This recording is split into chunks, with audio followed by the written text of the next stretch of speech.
This week on This Week in Blernsball, World Series Review. Ludicrous Speed. I'm Ron Burgundy.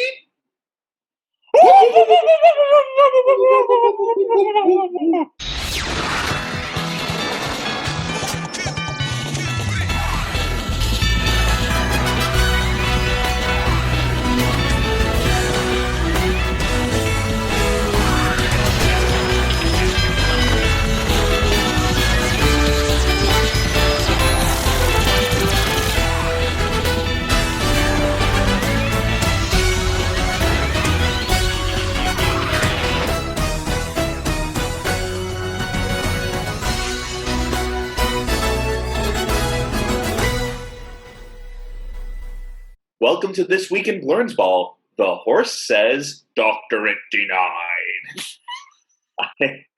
Professor like Speakenspell. Good old Professor Speakenspell. I am your co-host, Ben Bloom. With me, as always, is co-host and executive producer, Jacob Morris. And last time we spoke, we were glued to our couches for 3+ hours, giving you Game 1 of the World Series. The lost episode. If you only listen to our podcast feed, you didn't hear that episode because YouTube is an asshole. So go check out the real episode 38 on YouTube. This is episode 38, the 39th episode. We have gone through the space-time continuum and fought the mighty moon worm and emerged on the other side, relatively unscathed. Here we are, the morning of Game 6 of the World Series. The Dodgers have a 3-2 lead over the Tampa Bay Devil Rays. Pardon my language, there is no devil anymore. God killed them. And that's why we celebrate Hanukkah. Don't that just beat all? You have a phenomenal Vin Scully impression, sir. Thank you. It's years of watching Fox Game of the Week, Dodgers baseball, and it's time for Dodgers baseball. And he's like the perfect voice because I feel bad doing the impression because he's just like a lovable old man who's great at broadcasting. He is, and he's fun on Twitter. He is amazing on Twitter. Again, unsolicited promo. Go follow Vince Scully on Twitter. And if you're someone noteworthy like Ron Howard, he will respond to you and thank you for following him. He's everybody's grandpa on Twitter, but without the racism and the Trump. Yeah. He is the grandfather we all wish we had on Twitter. Yes. But Game 6 of the World Series, the Dodgers 1 game away from closing it out, winning their first World Series since 1988. Surprising that the Dodgers have gone that long without winning the World Series, considering their string of success. I mean, Dave Roberts, since he took over as manager 5 years ago, has done nothing but win. And yet... Absolutely. This so could close. Still go Tampa's way. This could still very well go Tampa's way. It could, but they've got Walker Buehler lined up for a potential Game 7, and the way that he absolutely dismantled Tampa in Game 3 seems like they've got the metaphorical and literal ace in the hole for Game 7. And speaking of aces in holes, can we all stop with the Clayton Kershaw is not an October performer narrative? Clayton Kershaw has absolutely dominated this October to the tune of a sub-3 ERA, multiple wins, dozens of strikeouts. He has been on this year, and he had a signature performance in Game 5. Absolutely. I mean, watching that, even when we were calling Game 1 in the episode that may or may not exist, like Emmanuel Goldstein, it was phenomenal. He was on point. He was exceptional, and he is very close to joining the David Price middle finger to the press club. And he also now holds the record for most strikeouts ever in the postseason. I mean, to be fair, there's a function of that is the expanded postseason. I mean, Sandy Koufax never could hold that record because Sandy Koufax only pitched in the World Series and done era. But if you asked Sandy Koufax what a wild card was, he would have thought you were playing poker. Exactly. I mean, it's a little different. Ben, that mug makes you look even more like a giant. And it's monogrammed. It's monogrammed. But the Dodgers could have it closed out already. This could have been a 5-game World Series, and we could be talking about the world champion Dodgers. But the end of Game 4, man, that was wild. If that had happened to me in a video game, I would have rage quit. I could hear Georges Bizet playing the Bad News Bears music. Yeah. Just on that entire sequence of Chris Taylor, booting the ball in the outfield, to throw home the swipe tag before the guy was even there, and because Arozarena tripped over his Hermes sandals as he was rounding third, the permutations and combinations were so infinite, but all of them worked the best way possible. And wow, I mean, the Dodgers, to their credit, with 2 outs, seemed to become invincible. The Rays did all this with 2 outs as well, and I mean, talking about Game 4 rage quits, I've been there, literally. Jim Joyce and Alan Craig, who I'm sure is a fine guy, Will Middlebrooks did not interference with him. There was no interference. There was no interference. I mean, the next night made up for it, and the night after that, and the night after that, but again, even rage quit. That is very fair. And to the Dodgers' credit, they bounced back nicely in Game 5. They did not let that get to them. There's a lot of teams who, especially having to play less than 24 hours later, would have let that really get to them. That could have been a huge turning point in the series. But the Dodgers did not let that happen. No, and they got the key outs they needed in that Game 4. I think Manuel Margot tried to steal home. That didn't work. I mean, would that have been the first since Jackie on Yogi, or there must have been one since then? First successful steal of home in the World Series since Jackie on Yogi. That would have been. No. Yeah. There have been a couple attempts, but they've all been foiled. Straight steal of home, that is. Of course. Rather than back end of a double steal. Mm-hmm. That's fair, because, again, there's stealing home and there's stealing home. I mean, you're the Rays. You're going to do shit like this. And to his credit, Kershaw was calm, collected. He heard the call, home, home, home, stepped off, and delivered. And again, count that as a strike for all intents and purposes. That's even more elevated pressure to make that play on Margot, who is quick as hell. And then the next inning, the Dodgers get an insurance home run, extending it to 4-2. Again, this has been a very close World Series, even if we hadn't seen the lead change until Game 4. Yeah, it's been a close and intense World Series. And what else did we expect from 2 number 1 seeds? Again, I know there were people during the NHL bubble and the NBA bubble and whatever we call this Major League Baseball season, it's a truncated season. You put an asterisk on the World Series. The only reason you would put an asterisk on this World Series is if Houston succeeded. Then we would all just pretend this never happened.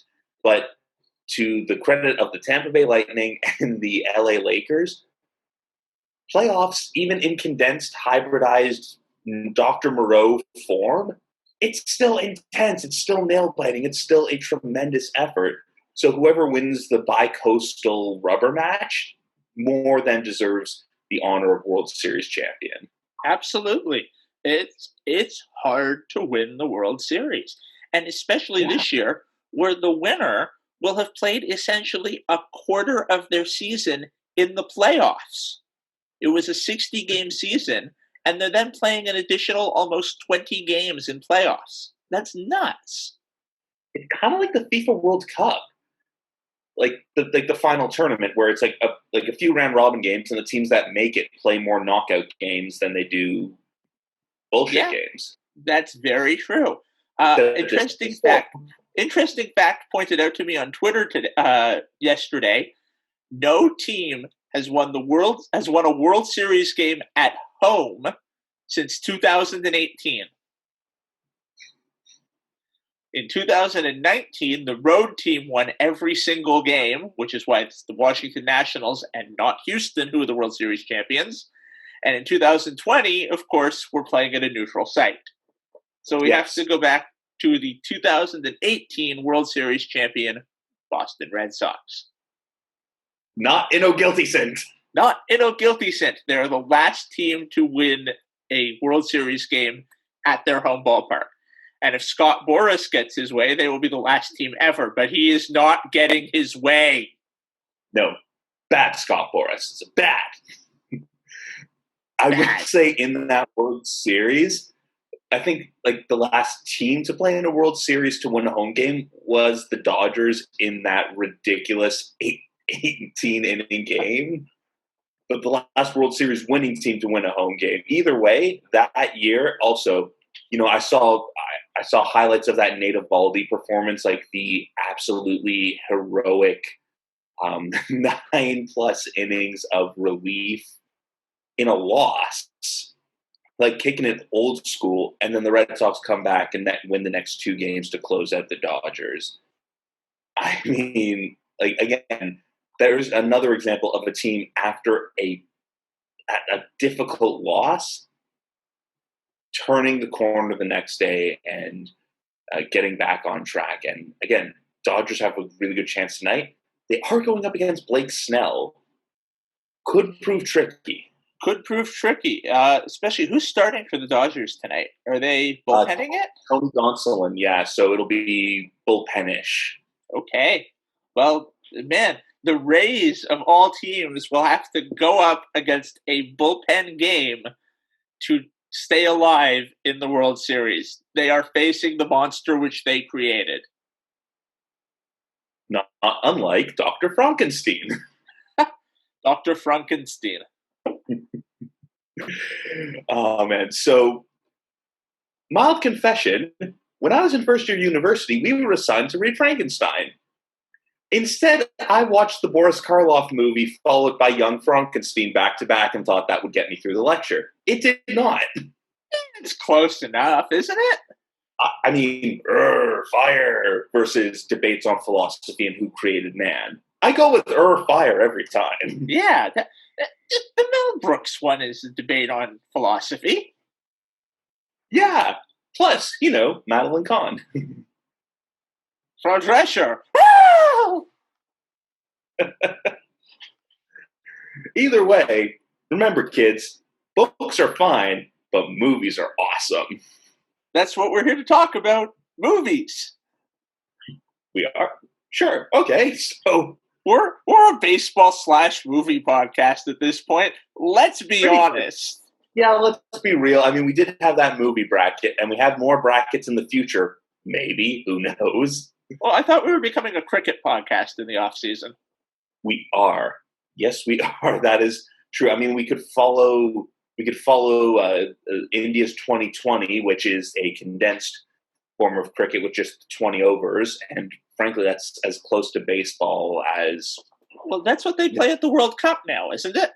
I know they do one-day tests, ODI rules. Not sure how I becomes international, so one-day international rules. But yeah, test cricket is the 5 days and proper tea breaks and, monochromatic uniforms. Oh, test cricket. Never change. It won't. Man, there was a cricket club in England that was like 500 years old that collapsed because the tea ladies went on strike. Oh my God. We know who's in charge. It's the T personnel. Like without T, why even play cricket? It's an excuse to drink tea. And get a sunburn because of the pallid complexion of, British cricketers. Yes, exactly. Um, but yes, we will likely become a cricket pop culture insert random shit here podcast, which is very true to our ethos. Yes, exactly. I mean, it's not as if there's much more baseball to talk about other than the World Series, which we've now thoroughly recapped.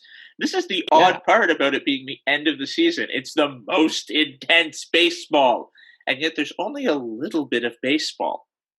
Mm-hmm.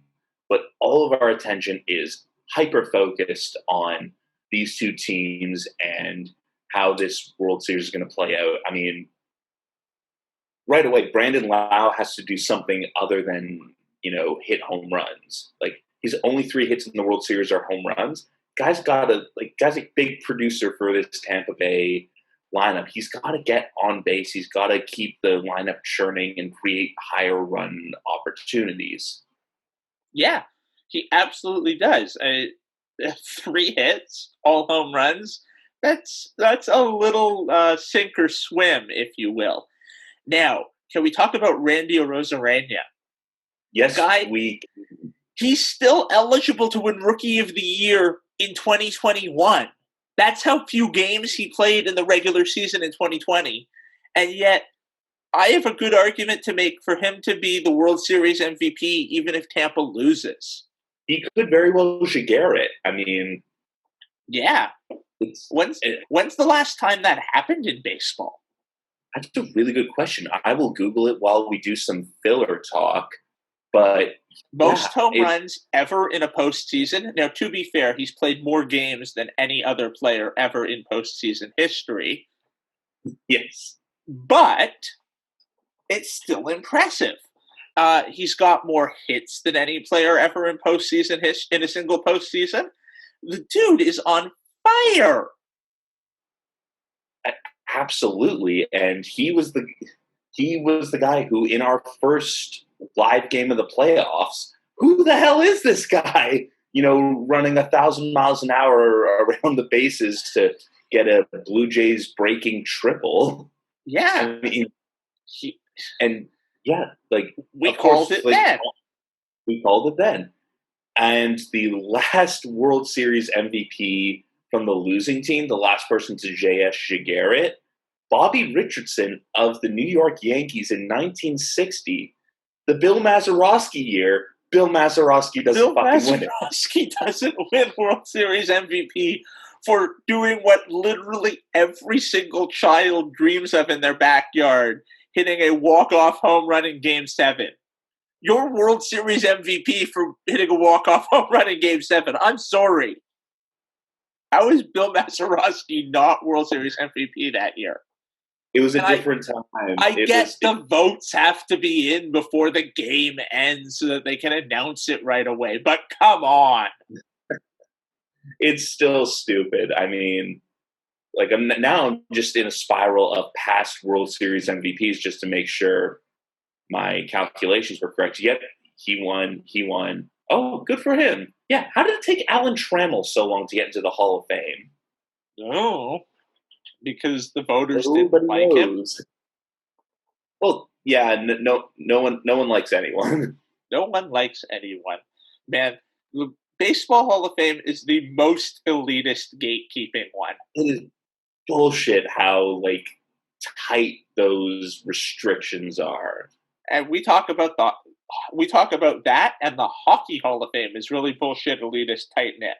Oh God. Yep, that is more than accurate.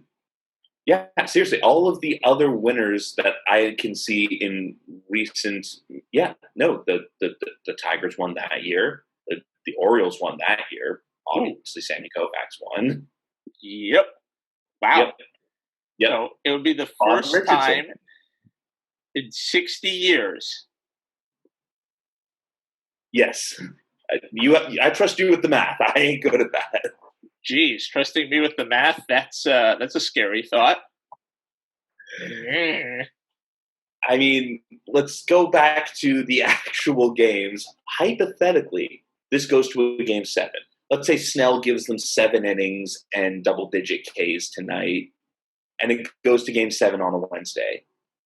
Do you bring Kershaw out of the pen to wrap things up? The way he's been pitching, yes. And if you go Buehler and then Kershaw, I mean, good luck, Rays.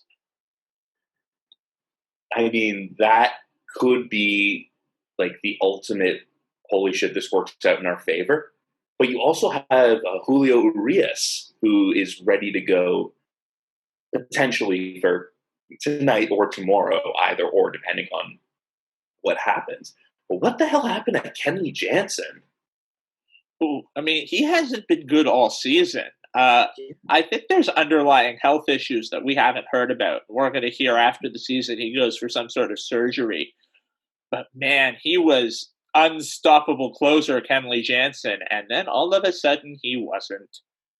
Yeah, the king of Curacao, like, where'd he go, man? I mean, like he could still, like come in and deliver a great performance tonight. Like he has, still has tremendous talent, experience, just really like solid pitcher. But like you get your confidence rattled that much. I mean, like you feel for the guy. You hope that that there's no serious health issue that could potentially impact next season.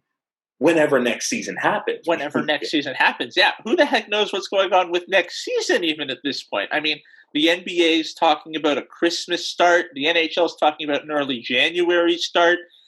Will it be an April start? I mean, it gives them enough time off, but what will spring training look like? Will there be fans in the stands? We're talking about an April rollout for a potential vaccine. Will it be limited fans like we've seen for the World Series? Will the Blue Jays be playing in Toronto even? Who knows? I mean, it's crazy. Like the Raptors could potentially be playing in Newark. Yeah. I mean, what's their practice facility going to be? The Nets practice facility in New Jersey is now a YMCA. So, what's wrong with the YMCA? You can dance if you want to. You can leave your friends. I referenced the wrong song. God damn it. If your friends don't dance, and if they don't dance, then they're in the Navy. You can sail the 7 seas. You got me. Nice misdirect. All right, I give you that one.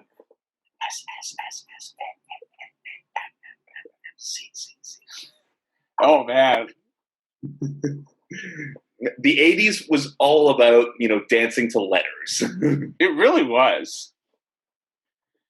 Also ELO. Man, we're going with some deep cuts here.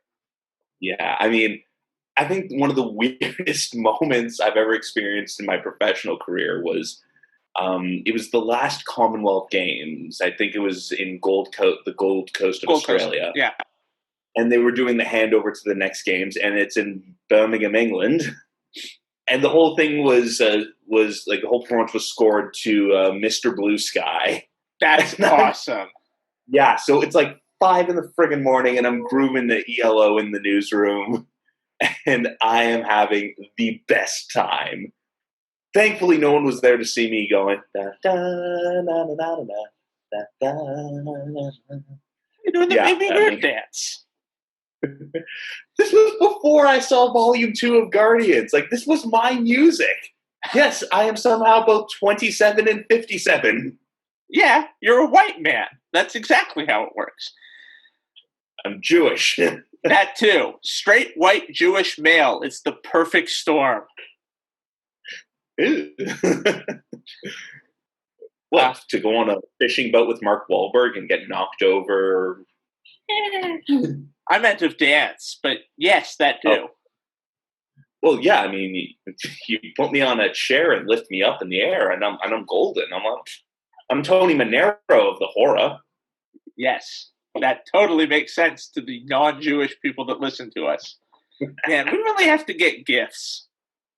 We really do. I mean, I don't know how to do them from a Zoom call, but if you send me like a short video file, I can gifificate it. Gifify? Gifify? Well, just download the YouTube. Oh yeah, I can do that. Have you given me access to the back end? I will do that. I will do that. Good. I just sent an email to my agent saying that there's some binding language in this podcast that gives me unlimited, unfettered access to all of the podcast back end. Ah! This will never end well. Oh, never does, never will. Okay. Good times. Now, speaking of adorable baby pop culture figures. Yes. Baby Yoda is back on Friday. Friday is Baby Yoda Day. Also my girlfriend's birthday, but that is the priority. The birthday is priority. But if it so happens that Baby Yoda's on TV, I mean... No, who are we to say?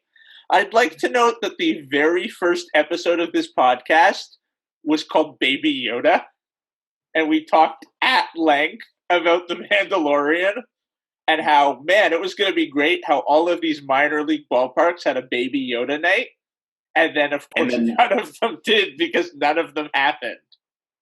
Because minor league baseball is in real danger, which is, like, sad on every level. Yeah. I mean, it's entirely possible that there's no minor league baseball next year, too, which is awful for the local people that own many of these teams and also for the development of many of these prospects. I mean, to go 2 years without any sort of organized baseball, that's a huge hit to these guys who are holding out hope that they one day could be Major League Baseball players. Absolutely. And it's at the core of baseball's structure. I mean, if you lose that, like, there's inevitably going to be a domino effect that affects baseball at the highest level. And yeah, I mean, I don't know how a lot of these teams survive 2 years of no baseball. Like, that is serious financial strains. Now, this is where I really dislike Major League Baseball's new plan of they're streamlining the minor leagues. And they are limiting teams to only 4 minor league affiliates. And it means that there are some minor leagues that are going to be unaffiliated and others that are going to be forced to new affiliates. I'm going to miss the Vancouver Canadians as a Blue Jays affiliate, but such is life. But what this will mean is that because of the stronger affiliations, there will be stronger financial incentive for teams to support their minor league teams. And it could mean that we see some version of the minor leagues next year where it might be bubbled or it might be empty stadiumed because there's the incentive from the major league teams to continue developing ball players. For sure. And I mean, even then, no fans, no gates, no concessions. Like, minor league teams really are much more gate driven than their major league counterparts.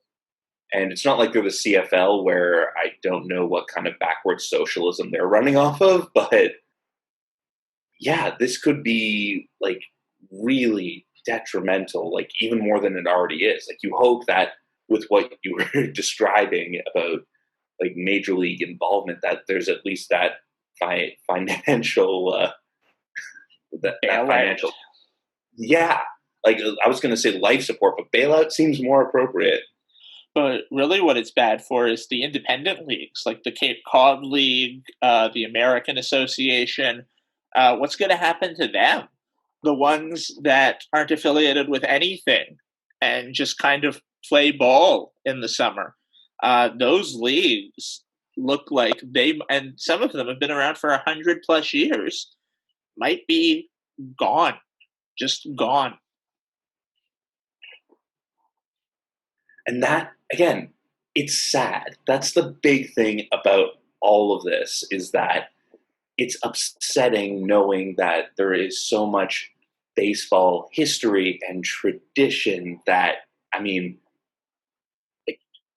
the only silver lining in this playbook that I see is that there could potentially be the opportunity for baseball to rethink and reorganize and restructure how it handles the minor leagues and what communities it's investing in, because there's still a tremendous amount of money in Major League Baseball.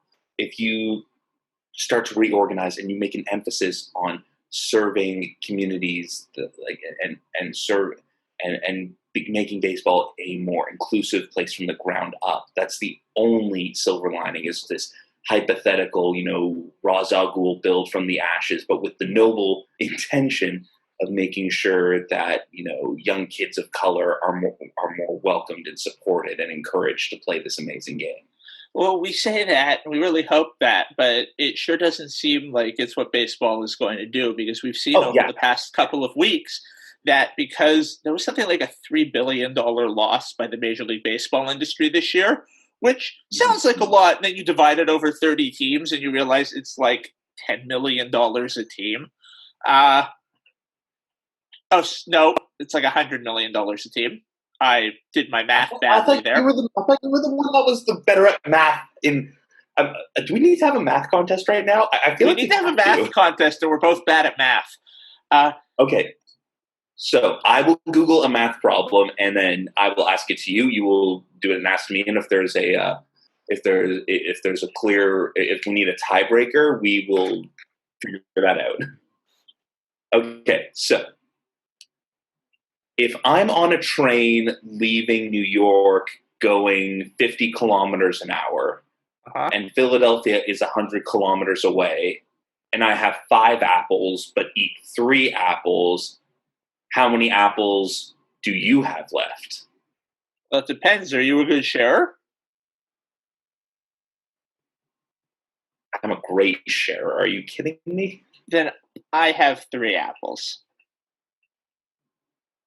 You actually have 4 apples. There's the secret apple, which was inside your heart all along. So wait, there's an apple inside my heart? That's a bad thing. Well, no, there's an apple inside your pocket. There's an apple on your desktop. There's an apple inside your heart. Apple on your wrist. It's bound to get inside your heart at some point. That's fair. Now, excuse me while I Google extremely difficult math problems. Mine was incredibly difficult.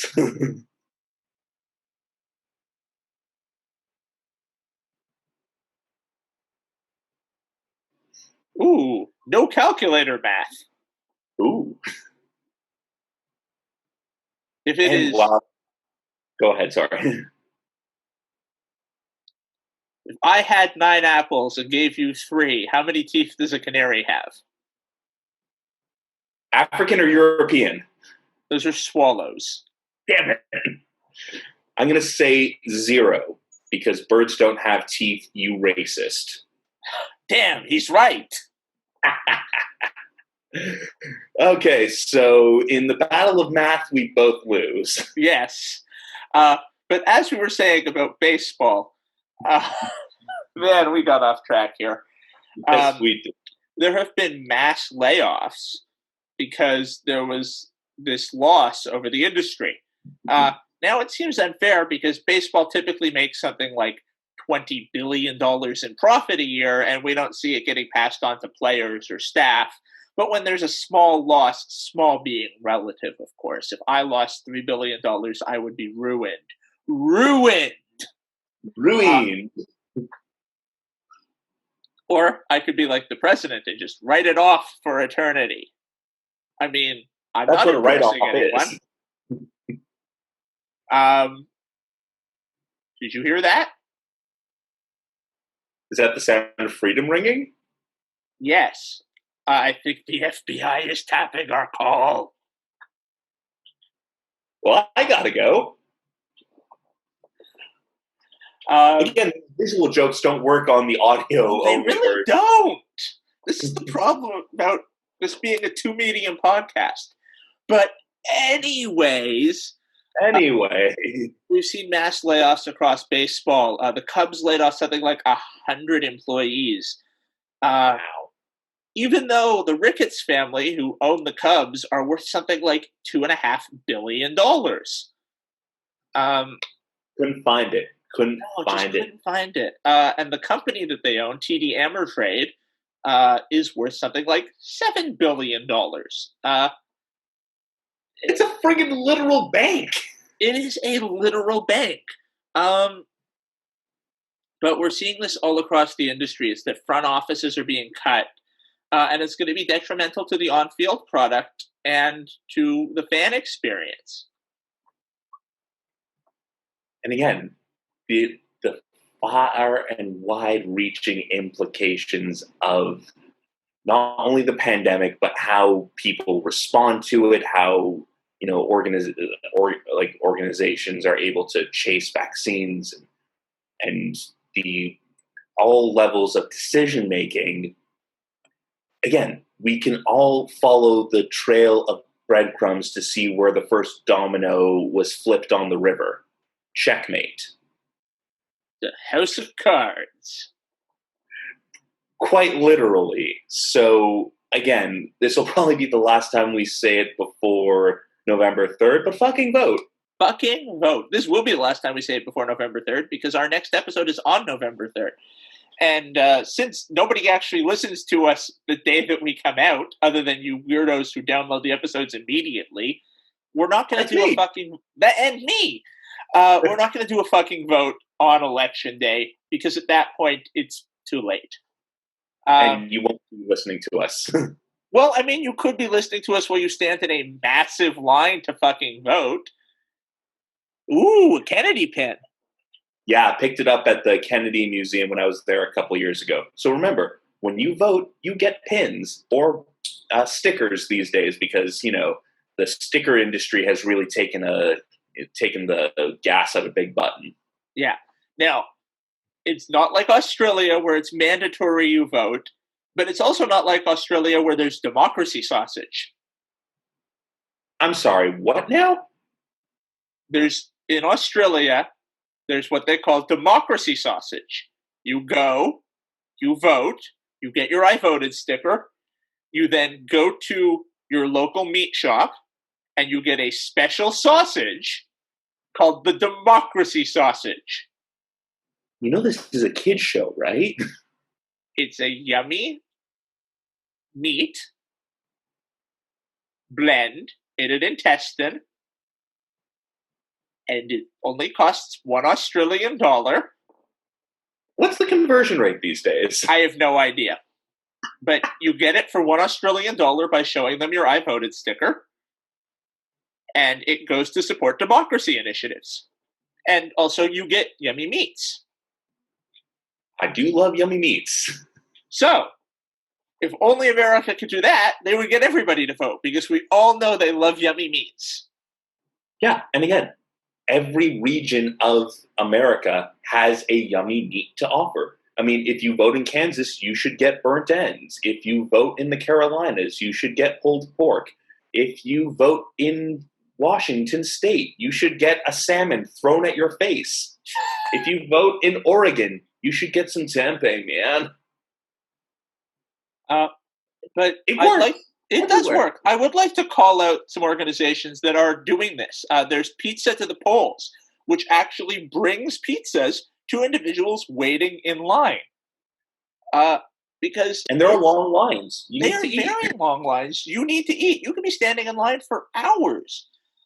There's organizations that are bringing entertainment to the lines. There were videos that we saw over the weekend of people doing dance troupes coming and entertaining people as they waited in line to vote in early voting in New York. And this isn't something that should have to be happening, because this really is a form of voter suppression. But at least something is being done to keep you from going insane. Go, vote, and by voting, you are also helping to elect people that hopefully will make this better. We just want to go outside and feel comfortable. That's not an unreasonable ask. Well, it shouldn't be an unreasonable ask. And we know that voting can be very difficult and stressful and frustrating. And again, this is targeted at people who have minimal obstacles in their way to vote. It's not that difficult if you don't have the obstacles that so many people have. So make your voice count for the people who are struggling just to get a word out. And yeah, with that, fucking vote. Fucking vote, people. It's not that big of an ask. And again, I'm personally retiring my quadrennial tradition of tweeting, "Don't blame me, I vote for Kodos." But you did vote for Kodos. Quiet, you. So we're not going to do this piece on next week, although the week following, we might be angry at people who didn't vote. Or we might be talking about a Canadian election because, hey, Canada, we have democracy, I guess. Yeah, we don't have democracy sausage either. Although our democracy, we have, there's 10 polls in the school gymnasium and 10% of our district goes to that school, and it's very easy to vote. But still, fucking vote. Yes. We also only vote for one thing at a time. Yeah. I mean, doesn't seem like that's worth an entire sausage. Maybe a pig in a blanket. Ooh. I know, democracy right? Snack. Yeah, Canada can get democracy snacks. Like democracy maybe Lunchables? Democracy Dunkaroos. Ooh, I'm there. Yeah, down. Quick, to the democracy initiatives. Yes, Democracy Dunkaroos. Make it happen. Make it happen. All right, I'm looking at the clock, and I know I actually have to start work in a few minutes. So, quick recommendations for a Connery Corner, Cage Corner, and then onto the Futurama, and then Game of the Week, and then the wrap. What do you say? Let's say cruising altitude. We're going to talk about the Tom Cruise classic, Days of Thunder. Oh my God, yes. It's Top Gun, but with NASCAR and Yondu. Yeah. It's where Danger Zone should have been the theme. Yes. Because there are literal highways. Highways to the Danger Zone. Yeah. And there's plenty of Kenny Loggins songs out there. They could have played Footloose in Top Gun. Wait. That would have... Imagine Top Gun with Footloose playing when the jets are flying. You gotta cut loose. Footloose. Kick off your Sunday shoes.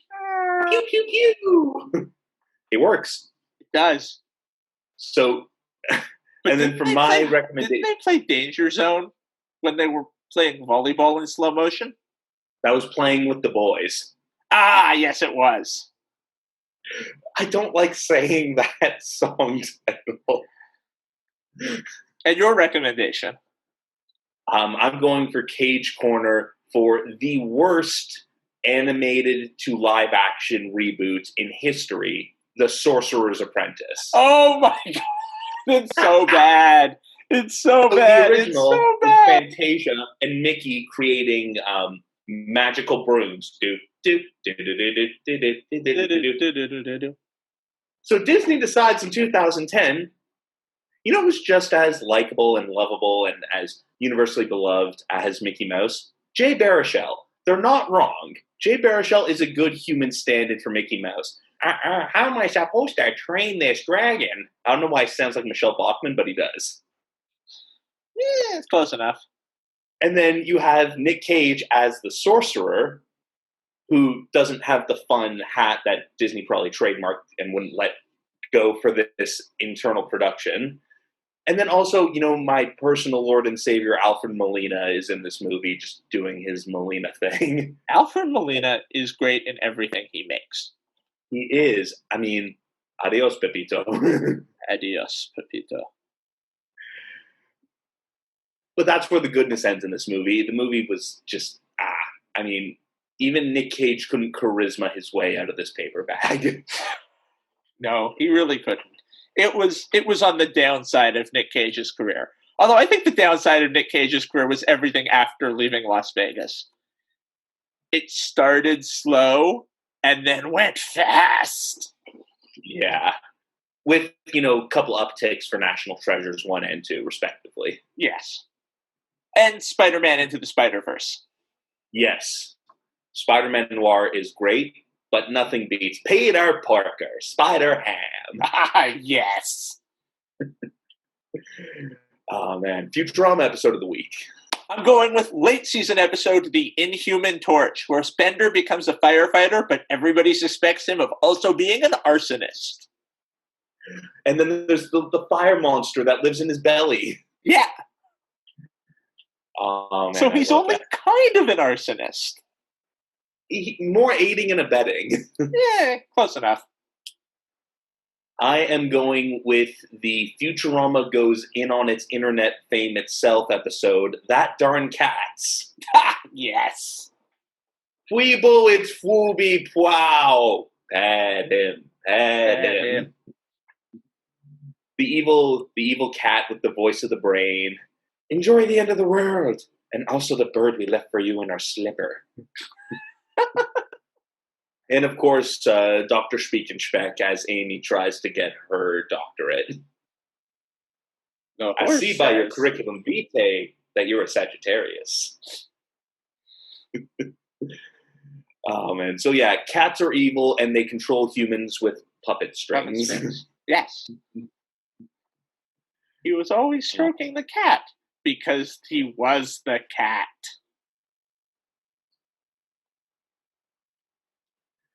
Man, visual jokes really do not work.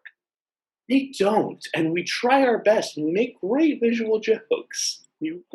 Sure, great. Great. Sliding scale. Uh-huh. Classic game of the week.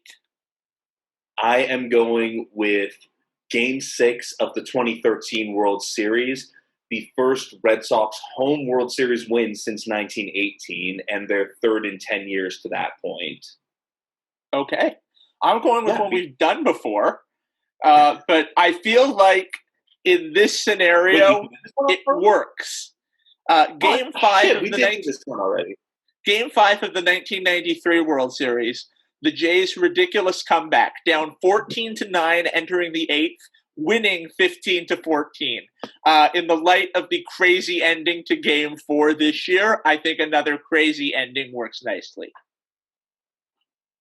I co-sign on that. I mean, yeah, there are a lot. If you go back through all of our episodes, there are a ton of great games to watch. If we duplicate, that's your fault, not ours. Exactly.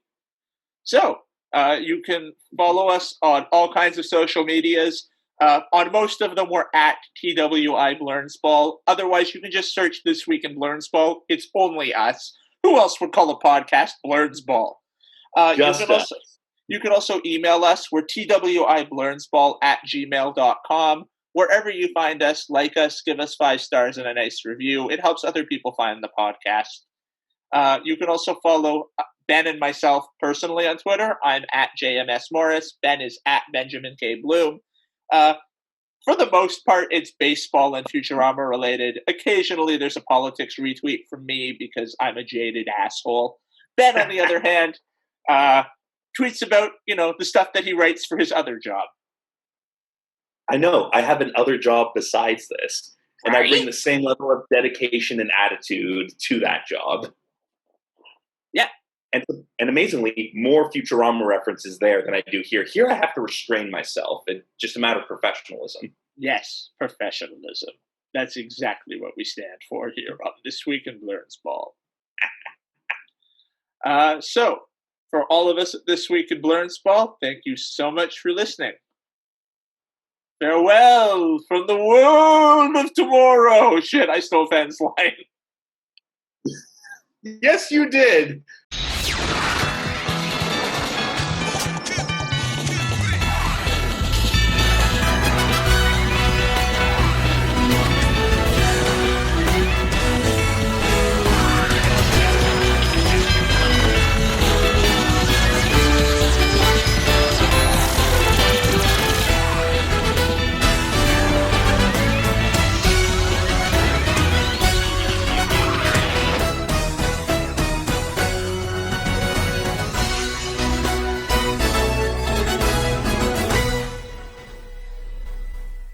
Coming up next week on This Week in Blernsball.